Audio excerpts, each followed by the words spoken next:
Petrol 4 रुपये 7 पैसे, high speed diesel 4 रुपये 4 पैसे फी लीटर महंगा कर दिया गया है। हुकूमत ने आइंदा 15 रोज़ के लिए नोटिफिकेशन जारी कर दिया है।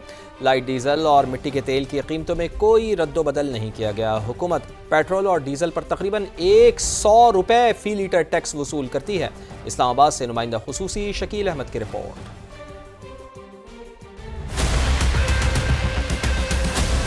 हुकूमत की जानिब से अवाम को महंगाई का झटका। हाई स्पीड डीजल की कीमत में 4 रुपए 4 पैसे और पेट्रोल की कीमत में 4 रुपए 7 पैसे इजाफा कर दिया गया। वजारत खजाना के नोटिफिकेशन पर फौरी इतलाक, पेट्रोलियम मसनूआत के इजाफा शुदा निर्ख 15 अक्टूबर तक लागू रहेंगे। नोटिफिकेशन के मुताबिक पेट्रोल की कीमत 264 रुपए 61 पैसे से बढ़कर 268 रुपए 68 पैसे फी लीटर हो गई, जबकि हाई स्पीड डीजल अब 272 रुपए 77 पैसे के बजाय 276 रुपए 81 पैसे फी लीटर दस्तयाब है। पेट्रोलियम मसनूआत की कीमतों में इजाफा ओगरा की सिफारिश पर वज़ीर आज़म की मंजूरी से हुआ। नोटिफिकेशन में मिट्टी के तेल और लाइट डीजल की कीमतों में किसी रद्दोबदल का कोई तस्करा नहीं किया गया। हुकूमत पेट्रोलियम और क्लाइमेट स्पोर्ट लेवी की मद में पेट्रोल पर फी लीटर 80 रुपए 52 पैसे और डीजल पर 79 रुपए 50 पैसे वसूल करती है। इसके अलावा दोनों पेट्रोलियम मसनूआत पर 18 रुपए कस्टम्स ड्यूटी भी आयद है। गुज़िश्ता माली साल में पेट्रोलियम लेवी से आमदन 1.16 ट्रिलियन रुपए रही। मौजूदा माली साल 1.47 ट्रिलियन रुपए वसूलियों का हदफ है। महंगाई का नया तूफान आएगा, गरीब तबका ही मुतासिर होगा। हुक्मरानों को क्या फर्क पड़ता है?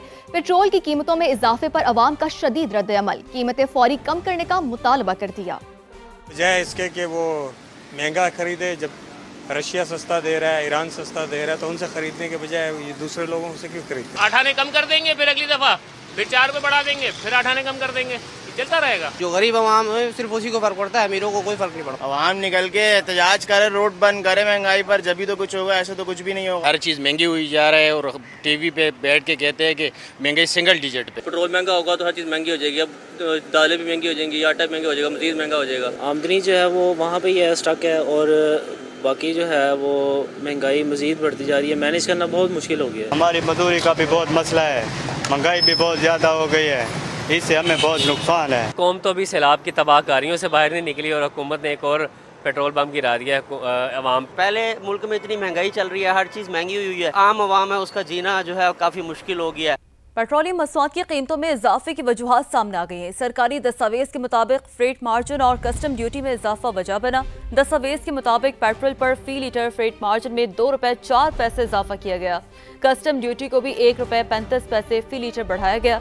डीजल पर फी लीटर कस्टम ड्यूटी में 2 रुपए 75 पैसे इजाफा हुआ है। डीजल पर फ्रेट मार्जिन 2 रुपए 9 पैसे इजाफे से 6 रुपए 19 पैसे फी लीटर कर दिया गया। डीजल पर 32 पैसे फी लीटर एक्स्ट्रा मार्जिन भी शामिल किया गया।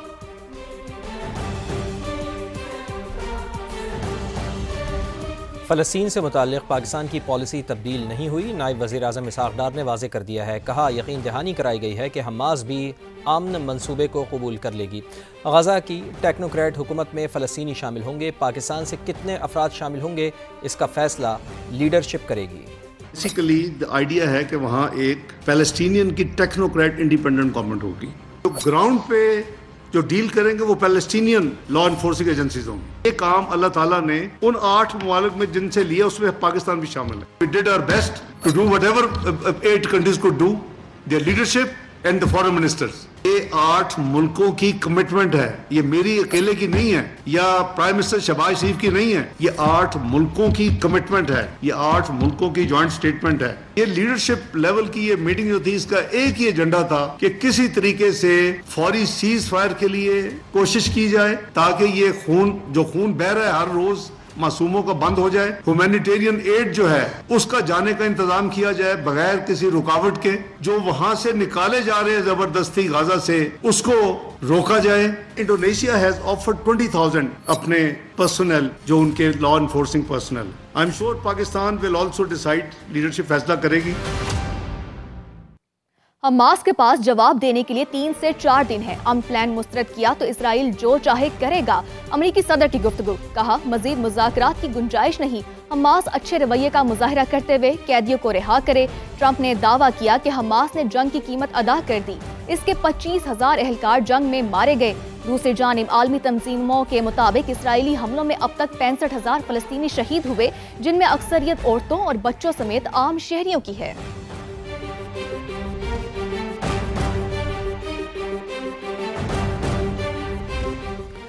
सदर डोनाल्ड ट्रंप के 20 निकाती फार्मूले पर हमास के रद्दअमल का इंतजार। अरब मीडिया के मुताबिक कतर में मौजूद हमास की मुज़ाकराती टीम ने अपनी अस्करी क़यादत और दीगर फ़लस्तीनी धड़ों से मुशावरत शुरू कर दी है। हमास रहनुमा हस्साम बदरान कहते हैं कि हर तजवीज़ पर बात करने के लिए तैयार हैं, लेकिन अपने कौमी उसूलों पर समझौता नहीं किया जाएगा। बरतानवी मीडिया के मुताबिक हमास के एक सीनियर रहनुमा के मुताबिक डोनाल्ड ट्रंप के फार्मूले में इसराइली मफादात को तहफ़्फ़ुज़ दिया गया है, फ़लस्तीनियों के तहफ़्फ़ुज़ात को दूर नहीं किया गया। रिपोर्ट के मुताबिक अल-क़स्साम ब्रिगेड के सरबरा जंग जारी रखने के हक़ में हैं। कतरी वज़ारत ख़ारजा के तर्जुमान के मुताबिक सदर डोनाल्ड ट्रंप के अमन मनसूबे पर हमास के मुज़ाकरातकारों के अलावा मिस्र, तुर्की से भी बातचीत हो रही है। इस मकसद के लिए मिस्र और तुर्क इंटेलिजेंस के सरबराहान दोहा में मौजूद हैं। जंग बंदी प्लान के ऐलानात के बावजूद गजा में सहूरी दहशतगर्दी जारी है। इसराइली तैयारों ने गजा सिटी में कई रिहायशी इमारतों पर बमबारी की। 24 घंटों में मजीद 59 फ़लस्तीनी शहीद हो गए। मजमूई तादाद 66,100 से बढ़ गई। ग्लोबल समुद्र फ्लोटिला गजा के करीब पहुंच गया। इसराइली नेवी की कश्तियों ने फ्लोटिला में शामिल 2 कश्तियों को घेरने की कोशिश की। सहूरी फौज की ड्रोन्स भी इमदादी बहरी बेड़े के ऊपर परवाजें कर रहे हैं। फ्लोटिला के शुरका का कहना है कि किसी भी वक्त इसराइली फोर्सेस हमला कर सकती हैं।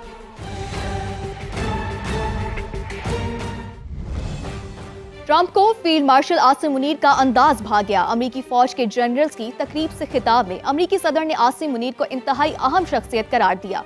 बोले, पाक भारत जंग के दौरान 7 तैयारे तबाह हुए। India and Pakistan were going at it, and I called them both. And in this case, I used trade. I'm not going to trade with you. Used to 2 nuclear nations, big nuclear. Actually, they just shot down 7 planes. 7 planes. It was starting. I stopped the war. It was raging for 4 days, but that was just the beginning. Prime Minister of Pakistan was here, along with the Field Marshal, who's a very important guy in Pakistan, and he was here 3 days ago.